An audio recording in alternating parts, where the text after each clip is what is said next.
সম্মানিত ভিউয়ার্স, আশা করি সবাই ভালো আছেন। আমাদের আজকের ক্লাসের বিষয়বস্তু হচ্ছে টেন্স সম্পর্কে আমরা ডিসকাস করব। টেন্সের সংজ্ঞা কিংবা টেন্স কাকে বলে, টেন্স এক প্রকার বের, ঠিক আছে। টেন্সের যত বিষয়াদি আমাদের গ্রামাটিক্যালসের মধ্যে লাগে সেটা আমরা ডিসকাস করবো, ঠিক আছে। এবং টেন্স এমন একটি টপিক, সেটা কিন্তু প্রত্যেকটা টপিক্সের সাথে কিন্তু রিলেটেড। টেন্স প্রত্যেকটা গ্রামাটিক্যাল, মনে করো তুমি যদি টেক কোয়েশ্চেন করতে যাও, ভয়েস চেঞ্জ করতে যাও, স্পিচ বা ন্যারেশন করতে যাও, ঠিক আছে, এগুলো সবটা টপিক্সের মধ্যে কি লাগে? টেন্স লাগে, ঠিক আছে। তাহলে আজকে আমরা টেন্স সম্পর্কে ডিসকাস করবো। টেন্সের বাংলা মানে কি তোমরা জানি কিনা? টেন্সের মানে হচ্ছে ক্রিয়ার কাল। কিসের কাল? ক্রিয়া। এখন ক্রিয়া মানে কি আর কাল মানে কি? ক্রিয়া মানে হচ্ছে কাজ, ক্রিয়া মানে কি? কাজ। আর কাল মানে হচ্ছে কি? সময়। অর্থাৎ ক্রিয়া বা কাজ সংঘটনের সময়কে কি বলে? টেন্স বলে, ঠিক আছে। আমরা প্রতিনিয়ত কিন্তু টেন্সের ব্যবহার করি। আমরা যেমন ধরো এখন আমি ক্লাস পড়াইতেছি, ঠিক আছে, আমি এখন পড়াইতেছি, এটা বর্তমান কাজের সময়টা বুঝে নিচ্ছি, ঠিক আছে। তো টেন্স প্রধানত হচ্ছে তিন প্রকার। কত প্রকার? তিন প্রকার। প্রেজেন্ট টেন্স, পাস্ট টেন্স হচ্ছে কি প্রেজেন্ট, পাস্ট আর কি ফিউচার, ঠিক আছে। তাহলে আমরা সবাই জানি প্রেজেন্ট মানে কি? প্রেজেন্ট টেন্সের মানে হচ্ছে বর্তমান কাল। কি কাল? বর্তমান কাল। আর পাস্ট টেন্স হচ্ছে কি অতীত কাল। আর ফিউচার টেন্স হচ্ছে কি ভবিষ্যৎ কাল, ঠিক আছে। তাহলে প্রথম যে আমি লিখলাম present tense, past tense, future tense. Present tense কাকে বলে? বর্তমান সময়ে কোনো কাজ হওয়া বোঝালে তাকে কি বলে? প্রেজেন্ট টেন্স বলে। পাস্ট টেন্স অতীতে কোনো কাজ হয়েছিল বোঝালে তাকে কি বলে? Past tense. ফিউচার টেন্স হচ্ছে ভবিষ্যতে যে কাজ হবে বোঝালে। এটা কি কোন ধরনের টেন্স হয়? Future tense. যেমন ধরো আমি এখন ইংরেজি পড়াইতেছি, ঠিক আছে, এইটা হচ্ছে আমাদের প্রেজেন্ট টেন্স। আবার আমি যদি বলি আমি ক্লাসে আসার আগে বাড়িতে বা বাসায় ছিলাম, এটা হবে কি? পাস্ট টেন্স, ঠিক আছে। তারপরে আমি যদি বলি আমি ক্লাস শেষে, কোচিং ক্লাস শেষে আমার প্রতিষ্ঠানে যাব, প্রতিষ্ঠানে যাব, এটা ভবিষ্যতে যাব, ঠিক আছে। আর বর্তমানে যে কাজটা আমি করাইতেছি সেটা হচ্ছে প্রেজেন্ট টেন্স। আগে যে বাসায় ছিলাম এটা হচ্ছে অতীত, মানে কি পাস্ট টেন্স। আর ভবিষ্যতে যে আমি আমার প্রতিষ্ঠানে যাব, আমার বিদ্যালয়ে যাব, ঠিক আছে, সেটা হচ্ছে আমাদের ফিউচার টেন্স বা ভবিষ্যৎ টেন্স, ভবিষ্যৎকাল, ঠিক আছে। এখন আমরা আসি প্রেজেন্ট টেন্সকে আবার কিন্তু চার ভাগে ভাগ করেছে। কয় ভাগে? চার ভাগে। প্রেজেন্ট টেন্সে কয় ভাগে ভাগ করেছে? চার ভাগে। প্রেজেন্ট ইনডিফিনিট, প্রেজেন্ট এটা আবার কয় ভাগে করেছে? চার ভাগে। প্রেজেন্ট ইনডিফিনিট, তারপর হচ্ছে প্রেজেন্ট কন্টিনিউয়াস, প্রেজেন্ট কন্টিনিউয়াস, তারপর হচ্ছে আমার প্রেজেন্ট পারফেক্ট, তারপর হচ্ছে প্রেজেন্ট পারফেক্ট কন্টিনিউয়াস, ঠিক আছে। এখন স্টুডেন্টরা কিন্তু এতটুকু পর্যন্ত জানে। আমরা ছাত্ররা তো পড়াই, স্টুডেন্ট পড়াই, অনেক স্টুডেন্টরা কিন্তু টেন্স সম্পর্কে এতটুকু পর্যন্ত জানে। স্ট্রাকচারে আসার পরে কিন্তু ফেস লাগাই দেয়, ঠিক আছে। তাহলে প্রেজেন্ট টেন্সে এবার ব্যবহার করে পাইলাম present indefinite, present continuous, present perfect continuous, ঠিক আছে। তাইলে আমরা প্রত্যেকটা টপিকসের মধ্যে আমাদের টেন্সের স্ট্রাকচার বা গঠন প্রণালী লাগবে, ঠিক আছে। গঠন প্রণালী সবাই স্টুডেন্ট কিন্তু মুখস্থ করতে পারে না। অনেক সময় মনে করে টোটাল তো 12টা স্ট্রাকচার, এটা তো তার জন্য টাফ হয়ে যায়। টাফ যদি হয়ে যায় তাহলে তো তার অন্য টপিকে যাওয়া বা এই গ্রামারটা এই জন্যই তাদের কাছে কঠিন লাগে। কিন্তু আসলে টেন্স বোঝাটা কিন্তু একদম ইজি একটা বিষয়। কিভাবে ইজি আমি দেখাই। প্রেজেন্ট ইনডিফিনিট টেন্সের স্ট্রাকচারটা জাস্ট মনে রাখো। লিখলাম কি subject plus B1 plus object. B1 মানে হচ্ছে মূল ভার্বের প্রেজেন্ট ফর্ম, মূল ভার্বের কোন ফর্ম? প্রেজেন্ট ফর্ম, ঠিক আছে। তাহলে আমি এখন সাবজেক্ট মানে কি? সাবজেক্ট মানে হচ্ছে আমরা জানি সাবজেক্ট মানে হচ্ছে বিষয়। সাবজেক্ট মানে কি? বিষয়। কিন্তু আমরা যখন টেন্স পড়বো কিংবা গ্রামাটিক্যাল পড়বো তখন সাবজেক্ট মানে আমরা বুঝবো যে কর্তা বুঝে। কি বুঝে? কর্তা, অর্থাৎ যে কাজটি করে। যেমন ধরো প্রেজেন্ট ইনডিফিনিট টেন্সের স্ট্রাকচার আমি মনে করে এখানে লিখতে পারি আই দিয়ে একটা সাবজেক্ট, ইট লিখলাম, রাইস লিখলাম, ঠিক আছে।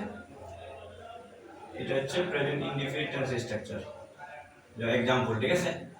কি লিখলাম আমি দেখো তো, আই ইট রাইস, অথবা আমি এখানে লিখতে পারি উই প্লে ক্রিকেট। ঠিক আছে, আমরা ক্রিকেট খেলি। কিভাবে হইলো দেখো তো, সাবজেক্ট মানে কর্তা, যে কাজটা সম্পন্ন করে সে কি সাবজেক্ট। ঠিক আছে, আবার মূল ভার্ব কিন্তু হেল্পিং ভার্ব আছে, মূল ভার্ব আছে। ঠিক আছে, সবসময় আবার সাবজেক্ট হচ্ছে কর্তা বা যে কাজ করে, মানে যে মানুষ বা ব্যক্তি বা কোনো ইহা ইট বুঝাই বলে। যেমন সাবজেক্ট হচ্ছে কোনগুলো I, we, he, she, they, we, কোনো স্পেসিফিক ব্যক্তির নাম। ঠিক আছে, ইত্যাদি হচ্ছে কি আমার সাবজেক্ট। ঠিক আছে, সাবজেক্ট মানে কর্তা বোঝায়। যেমন এখানে আমি কাজটা করলাম, যেমন ধরো আমি ভাত খেলাম, আই ইট রাইস মানে আমি ভাত খাই। ঠিক আছে, এটা হচ্ছে আমার সাবজেক্ট।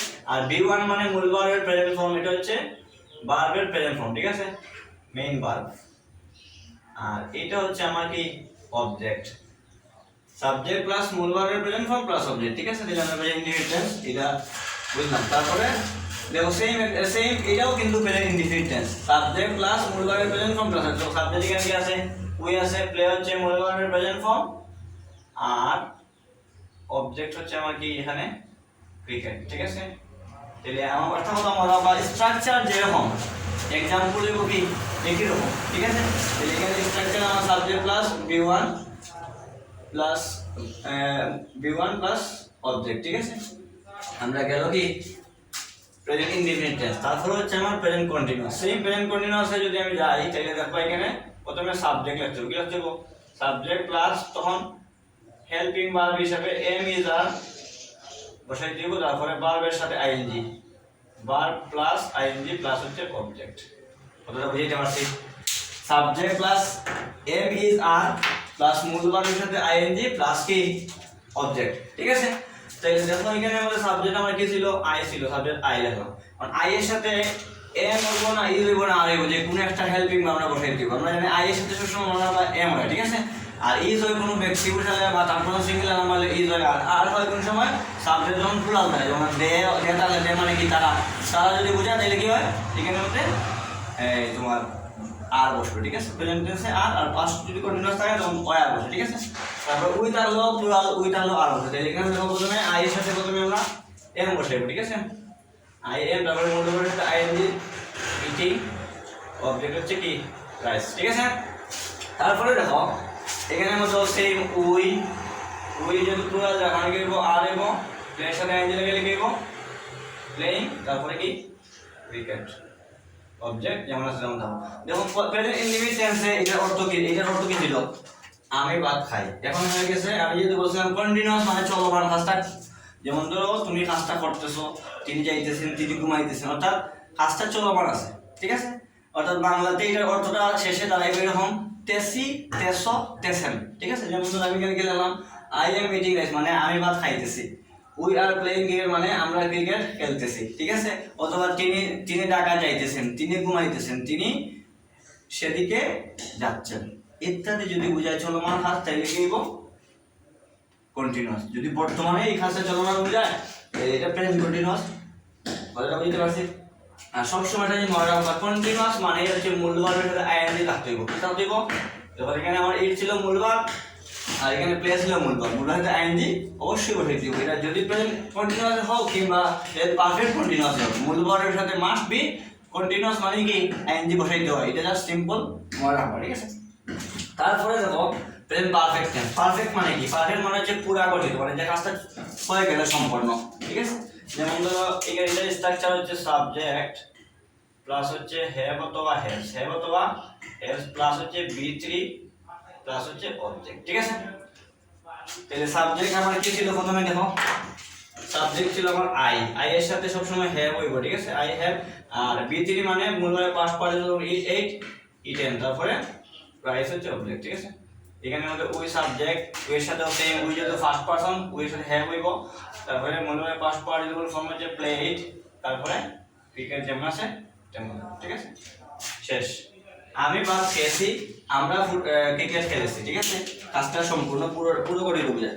তারপর দেখো প্রেজেন্ট পারফেক্ট কন্টিনিউয়াস টেন্সের স্ট্রাকচার হচ্ছে সাবজেক্ট প্লাস হ্যাভ বিন অথবা হ্যাজ বিন প্লাস ভার্বের সাথে আইএনজি প্লাস হলো অবজেক্ট। ঠিক আছে, তাহলে এখানের মধ্যে দেখো আই প্রথমে সাবজেক্টের মধ্যে ধরো কি হ্যাভ বিন, আই এর সাথে আগে যেরকম হ্যাভ ছিল এখন হ্যাভ বিন, তারপরে মূল একটা আইএনজি ইটিং রাইস, ঠিক আছে। এখন কিছু এক্সটেনশন লাগাইতে পারি, এখানে I have been eating rice for 10 minutes, মানে আমি 10 মিনিট যাবত ভাত খাইতেছি, ঠিক আছে। একটু ধরো এখানে মধ্যে সাবজেক্টে যে we have been playing cricket দিয়া আমরা ইয়ে করতে পারি, ঠিক আছে। We have been playing cricket since 2 PM, মানে বিকাল 2টা যাবত আমরা কি করতেছি, ফুটবল ক্রিকেট খেলতেছি, ঠিক আছে। তাহলে এই হচ্ছে আমাদের প্রেজেন্ট যেগুলা প্রেজেন্ট টেন্সের চারটা রূপের স্ট্রাকচার আর एग्जांपल আমরা বুঝলাম। নেক্সট ক্লাসের মধ্যে আমরা পাস্ট টেন্সের স্ট্রাকচার সম্পর্কে জানবো, পাস্ট টেন্সের ধরন কিভাবে হয় আমরা জানবো। তো যারা আমাদের ইউটিউব চ্যানেলে এখন নতুন তারা দ্রুত সাবস্ক্রাইব করে নিবা, যাতে করে সহজে আপনারা ক্লাসের ভিডিওগুলো পেতে থাকেন। সবাই ভালো থাকেন, সুস্থ থাকেন, আসসালামু আলাইকুম।